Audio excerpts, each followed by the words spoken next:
Yo, welcome to another episode of the BJJ Goons podcast. I'm one half of the greatest tag team in the history of martial arts podcasts, Tim Mushmaster Spriggs. And with me as always, every week is... Yo, what's up, everybody? It's Nonu Nico Ball. Glad to be back to another BJJ podcast. I know Tim been stressing out. He got me over here. I don't ever stress. Yo, he got not me about this cracking up. jiu-jitsu shit, no. I don't stress about anything. So we just gonna hop into it. I was like checking out the comments on like YouTube, and everybody's like, yo, why aren't you talking about ADCC?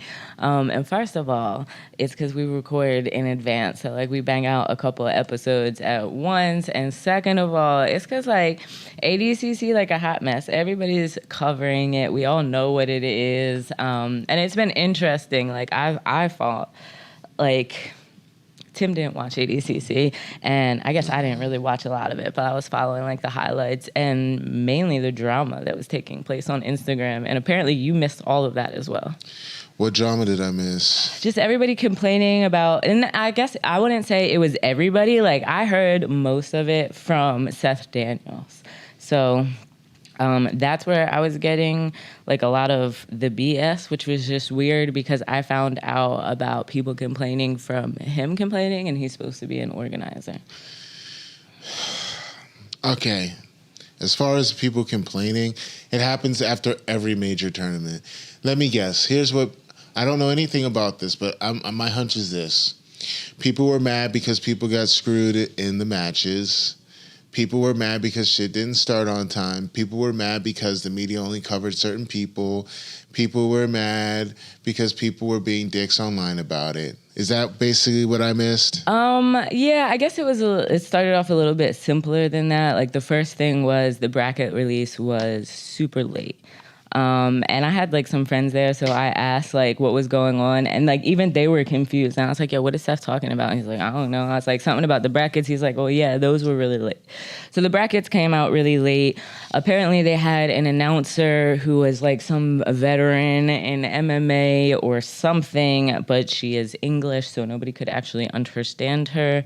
And some things were just taking a really long time. So like Seth is here on Instagram talking about like, he posts this one post where he's got like 3 pimps here, you know. And he is like, not surprised to see people picking apart ADCC official. Actually expected it. We have had a couple issues causing us to have delays, mainly because I'm obsessed with doing everything perfect. However, all of you hating ass thunder cunts out there don't do even 1% of what we are doing. So go fuck yourselves and eat every dick in sight. So that was the first one. Damn, you just gotta love jiu-jitsu. We try so hard to be...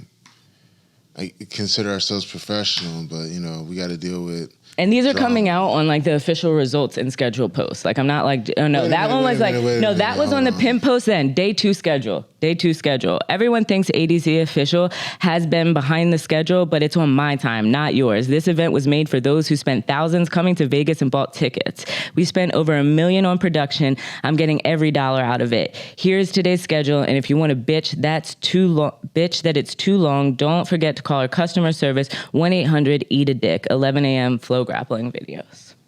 Wait, who's that post under what page? This is Seth Daniels. Like, and he was posting all of the... Yeah, he organizes this. Him, Mo, Flo, like... So that's what he's saying. Like, again... Like, anytime something happens, like, Seth loves to talk about, like, how much money he put into shit. Like, and again, I didn't even know there was any problems in ADC except for this post. And, like, when I go to check out what the official results are, like, I don't need to be told that I'm a cunt and that I should eat a dick. So, let's keep going. Semifinals, nah. That might have been the last one of him cursing everybody out. After 3 years of insanely hard work, 5 Grappling, and 5 Grappling notoriously hates Flow Grappling as well, Hananos and Mo and I have put on the greatest and the most grand event in the history of grappling. It wasn't perfect. I can give you every reason why, but I'll just say it was all my fault. ADC Official is the highest attended and most viewed event of all time. Fighters are paid more than any event in grappling history. We created a Hall of Fame, a history book, a legit clothing line, collectibles, and brought ADC Open to the United States. Flow Grappling Grappling did a phenomenal job producing content and streaming. We challenged ourselves in production to do new shit way out of our comfort zone, and some of it was amazing, not so much, but Carlo Banditos put in 16 hours every day into building 536 video panels, 148 moving lights, 7,000 square feet of trusting, months of creative programming and design, plus all the live video assets and graphics, da-da-da-da-da. So, like, yeah, he stopped cursing people out at that point.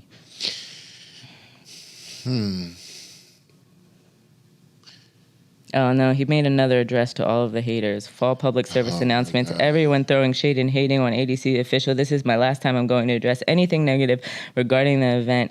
And I don't know, it's like some long scheduling or something, like with the solutions, the problem fighter, I don't know. So why is the promoter going in like that? Why does he have to go in? I don't see other sports where the promoters and the broadcasters have to like just stir up negativity. Like the vibe is very negative from these posts. It's not, or kind of self-congratulatory. Like, why can't you just say thanks for watching and keep it moving? I don't know why everything in jiu-jitsu has to be so combative. You know what I'm saying? Like, they should be celebrating that they got it done. But you got to remember, like, this is still like a very small niche sport.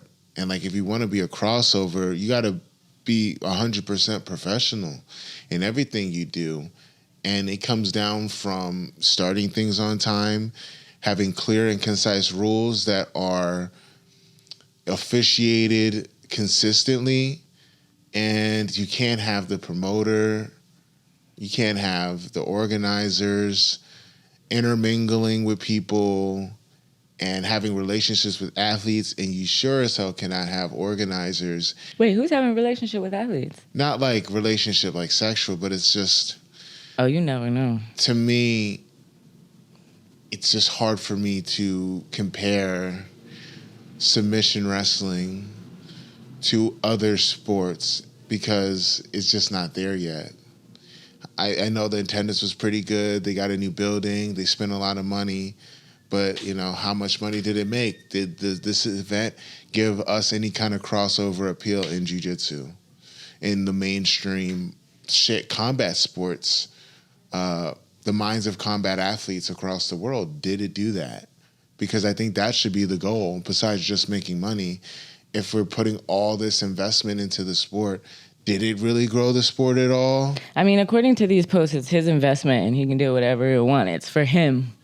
It's for him. And his like satisfaction. I don't know. So that's what I don't get. And it's like, you know, even like Howell Teague made his post about like the event, and you never saw him posting anything negative despite any of his problems that he might have had. And so you just expect a level of professionalism a little bit above and beyond that. Like, you don't hear anything from Mo. Like, yeah, we want stuff to start on time. We can kind of understand if it doesn't start on time.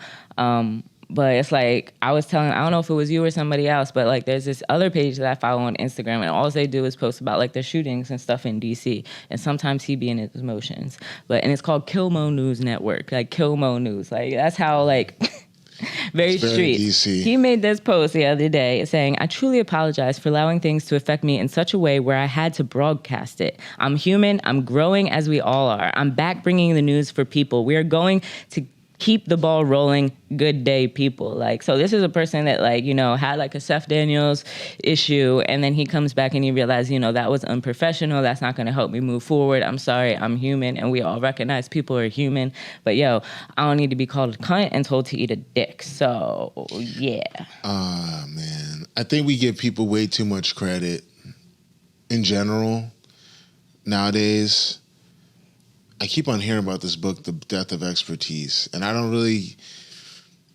And it talks about how people will spend their entire lives to work in a profession, and then nowadays, people that have no background in that world or that field think that just because there's a lot of information out there that they know better.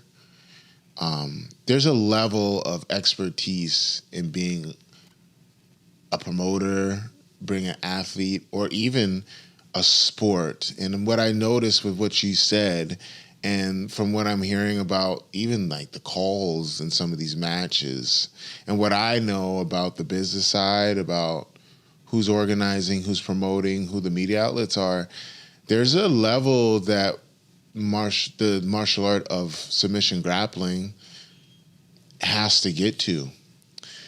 I was listening to this, I guess I wouldn't say interview or speech, this promo, basically saying that Roddy Ferguson, this tirade he went on Facebook Live the last couple of days. Who is Roddy Ferguson? Roddy Ferguson is a multiple-time United States judo national champion. He is a judo Olympian, and the year he went to Olympics, he should have won. He kind of got fucked over, from my recollection. But he knows his shit. He fought in MMA, black belt in jiu-jitsu. He coached at Timor River for a little while. I had just missed that boat because I was still in college. But he taught JT Torres, DJ Jackson, Keenan, all these guys, right? So he has experience coaching at a high level, competing at the highest level of athleticism. Oh, and the guy was a multi-sport athlete in college. And he put out this post saying, congratulations to the best grappler in the United States, Jordan Burroughs. And all the jiu-jitsu people got so butthurt. I mean, jiu-jitsu people are always butthurt about everything. Jiu-jitsu people are like fans of this really small-time band that never really made it, but they swear to God that that was the best band ever. That's what jiu-jitsu people act like. They're, as Roddy would say, zealots. They like this thing that we call jiu-jitsu, and they beat on the drum. They go to war for jiu-jitsu.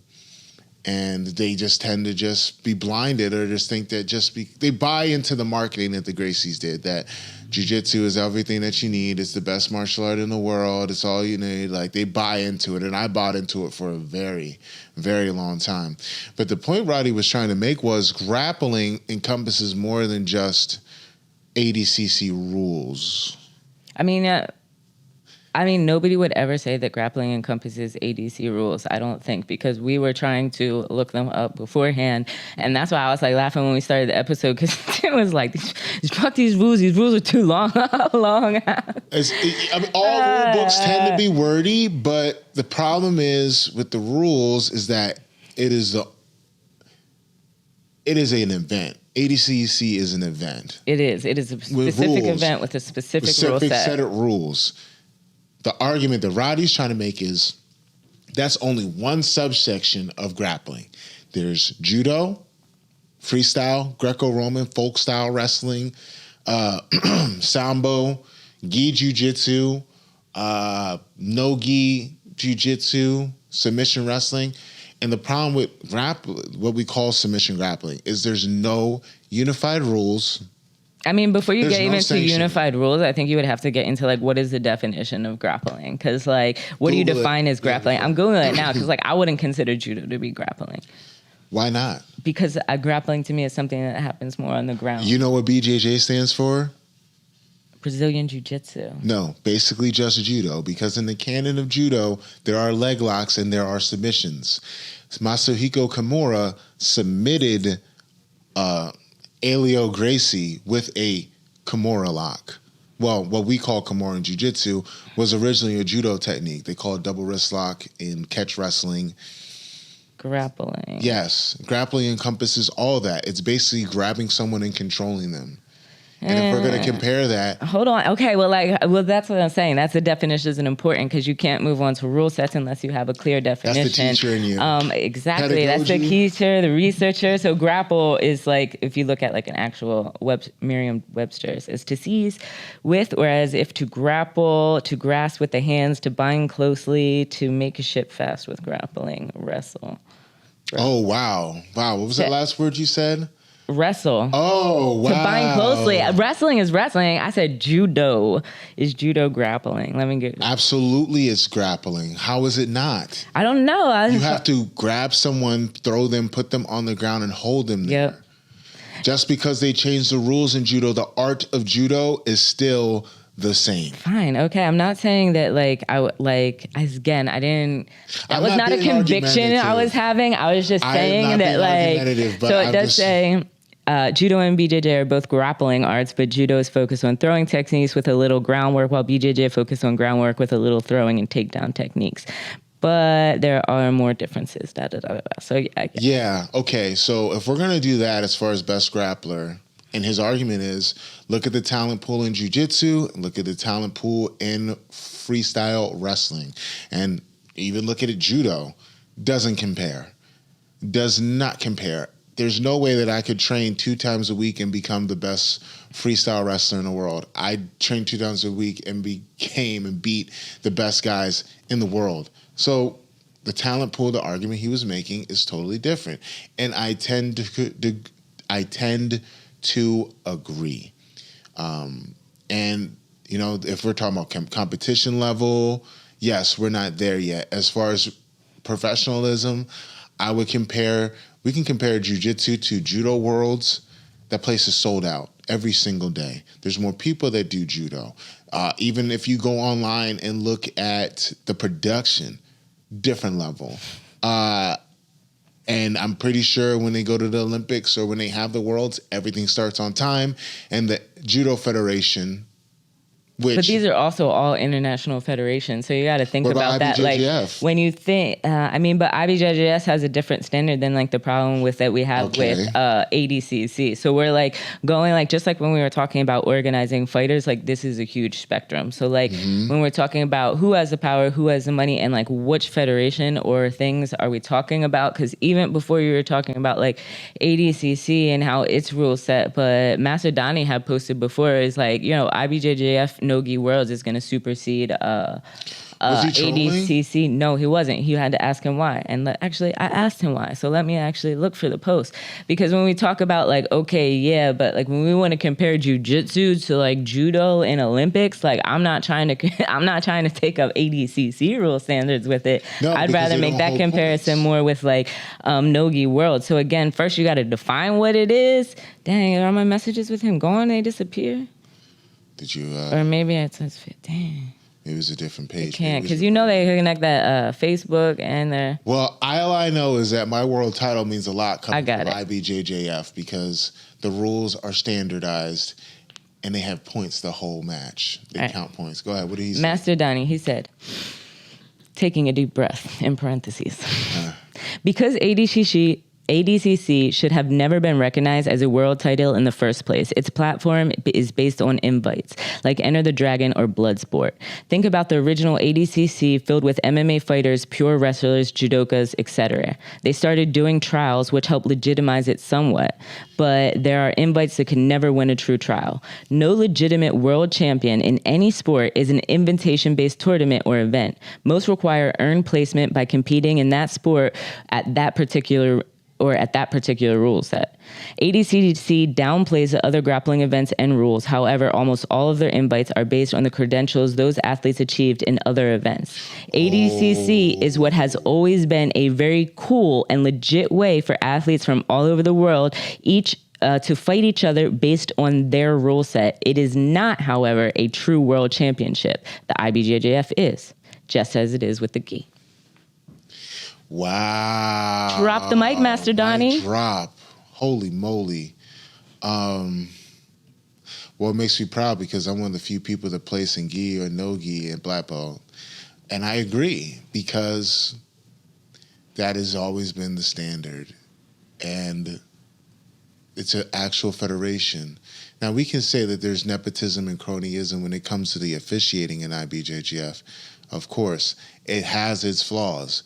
But if we're talking about impartiality, if we're talking about professionalism, I would say IBJJF is a standard. Also, the World Championships happen every single year, unless there's a pandemic. But they make up for it by having consistently having those events out there every single year.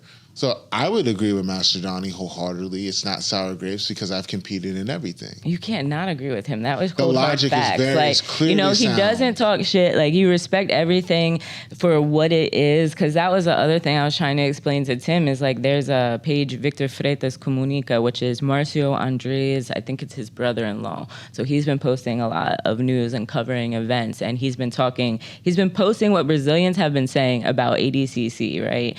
And just, like, some of them, like, they respect, you're like, all right, Gordon, he won, he did what he did it on steroids. They were saying that it's like not like he was clean, but like, yeah, he tapped out our legend, that's cool, but like, you got to still understand like what's up with the rules and like the refs, and like there are some things that were just, they didn't align. Like, for example, I think it was like with Devontae Jones fight, like he got kind of screwed out of stuff or points, and just like Kainan Duarte was another thing where he was like, I heard that was very egregious. Yeah, so it's like you see this kind of like old boy mentality, and they're kind of just pushing people through. Is it a great event? Yeah. Is it entertaining? Yeah. Like, do we really trust in like the rule sets? Like, as athletes, it is hard. Like, you have to, like, you realize that you're going in. Jamil got scrolled over off the rules, like off the come up of something with Nicky Rod, the last ADCC, and that was just his misunderstanding of like my new rule differences. So like that's something you got to take into consideration. Like when you go to Bloodsport,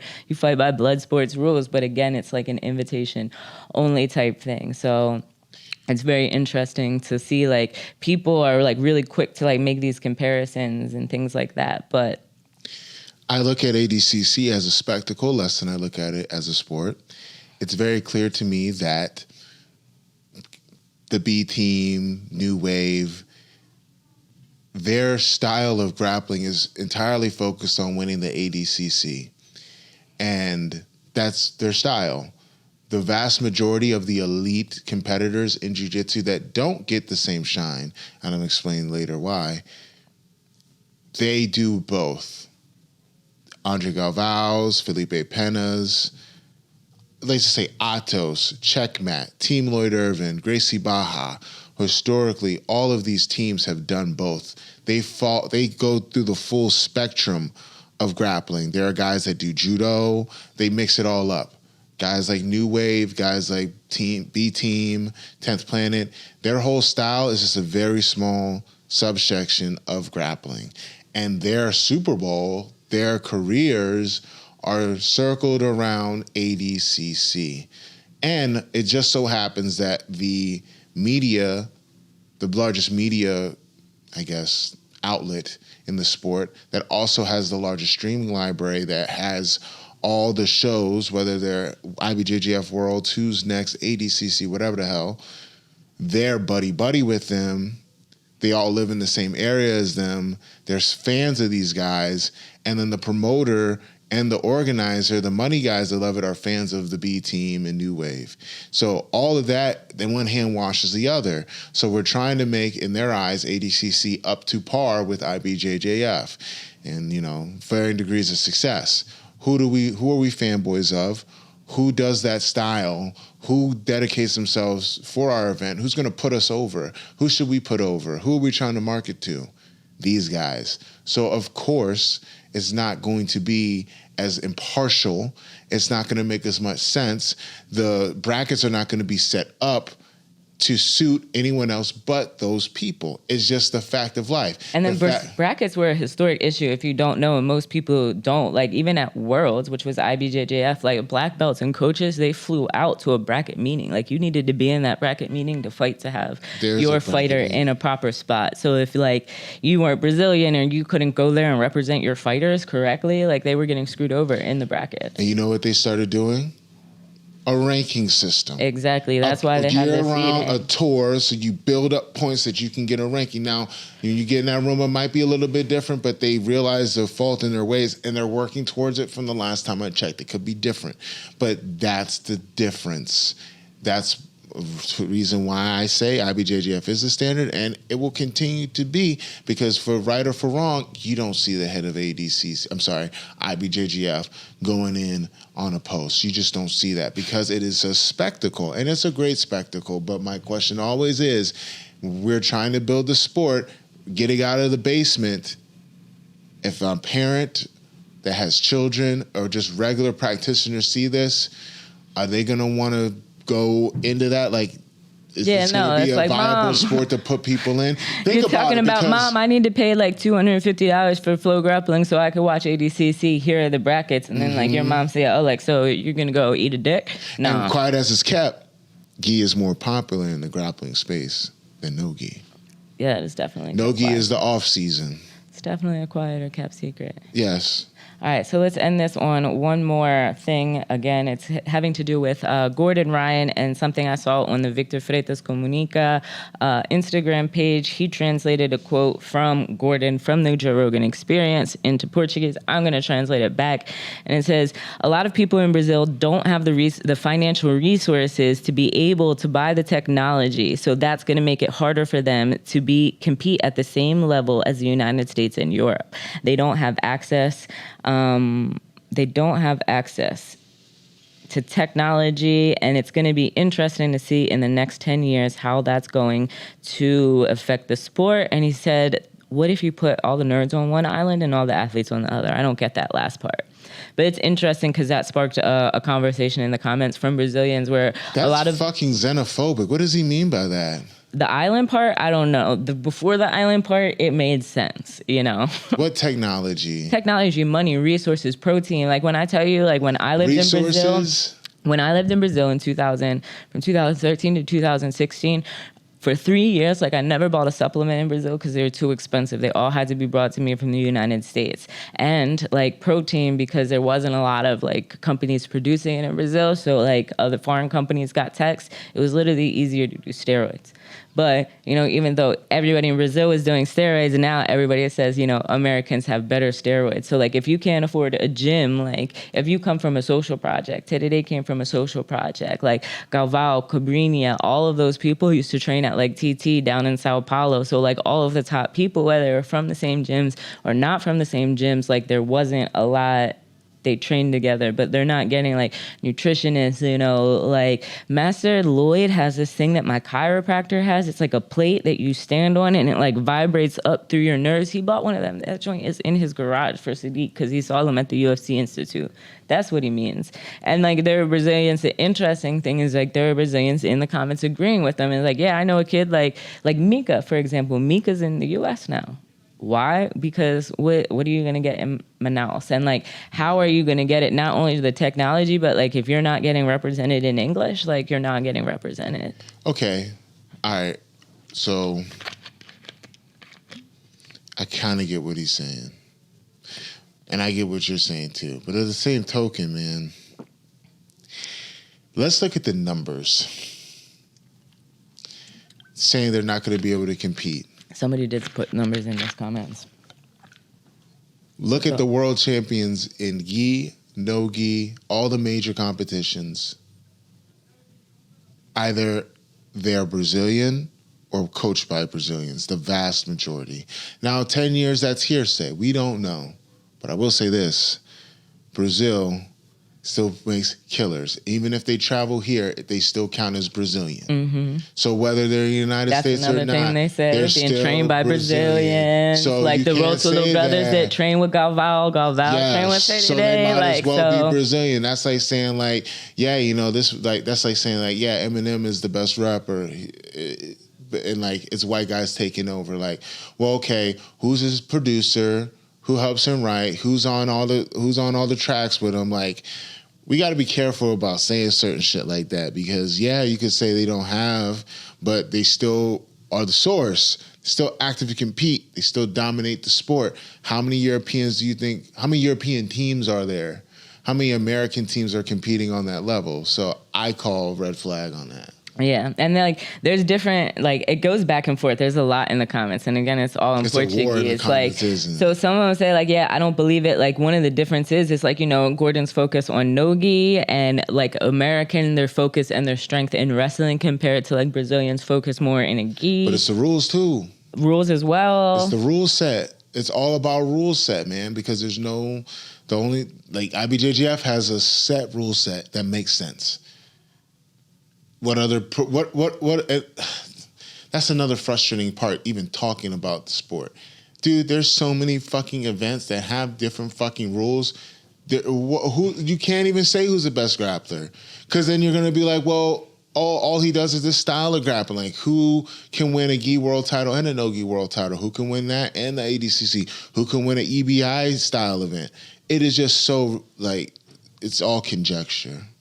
I'm flabbergasted. Yeah, and it's interesting. Somebody put some numbers. He's like, and I don't know what competition they're talking about. It's like Brazil got 14 gold medals, United States 7, Europe 1 medal with the Reino Unido, England, and absolute. But I'm not sure if he was talking about worlds. Any event.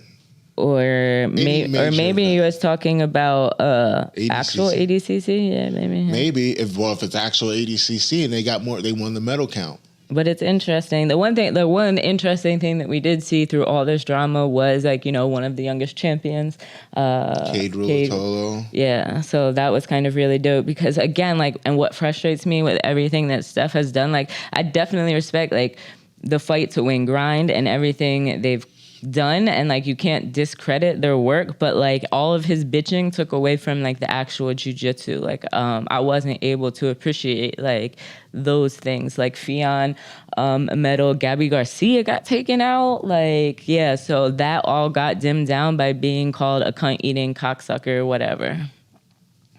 I think you need a better job of curating your community, Nico. But, like, here's the thing. Like, literally, he was posting, like, not watching the event. He was posting the damn results. So if you wanted to see the results, the only way to see them was to undergo that, like, what the hell? Like, so that was, like, really weird. Like, yo, like, I really need to see what you're posting. I didn't know you were having problems over there, buddy. Like, and now... like, the fuck? But, yeah, so also if you don't have Flow Grappling, somebody put me onto a torrent page, $10. You can download the torrents. The quality of the videos is super duper dope. So I'll definitely share that with y'all. But to do that, to get that link, you got to pay us. So what you could do is sign up for our Patreon at patreon.com/BJJGoons. We have bonus episodes. We have town halls. We have extra interviews, all that good stuff, all at patreon.com/BJJGoons. Nico, do you have anything else you want to say about ADCC, comparing grappling sports, pedagogy? No, the only thing I have to say is about pedagogy. If y'all trying to learn Portuguese, Portuguese for Jiu-Jitsu, then go to PortugueseForBJJ.com, drop your email there. You can get vocabulary guides, grammar guides, and I'm going to be dropping like a BJJ library with techniques that all come with transcripts and whatnot. You can follow me on Instagram at NoNewNico. That's no_new_Nico. I'm actually trying to meet up with somebody tomorrow to plan a trip to Brazil, and maybe I'll holler at you about it, Tim. Like, but if you tell me you sick of jiu-jitsu one more time, I'll find me another black belt. So I'm definitely planning a trip to Brazil this summer. If any of y'all interested, come kick it with me this summer. 2023? 2023, yeah. That's not this summer then. That's next summer. Yo. The summer just passed. Son, this is the second day of fall. So this summer is 2023 because last summer just ended 2 days ago, son. So whatever. Yo, anyway, get her a course. Who is the teacher here? Yo, God, theater kid's trying to like act like he teach some grammar. All right, where can we find you, Tim? You can find me at Tim Spriggs BJJ on Instagram or on Facebook. You can catch me on Twitter at MushmasterWins. That is for my professional wrestling journey. Besides that, you can catch me at timspriggsbjj.com if you want a private lesson, either virtually or in person, if you want me to create your jiu-jitsu game plan for you, or if you want me to critique your matches. All of that can be found at timspriggsbjj.com. On behalf of Nico, I'd like to say thanks for watching another episode of the BJJ Goons podcast, and until next time, peace.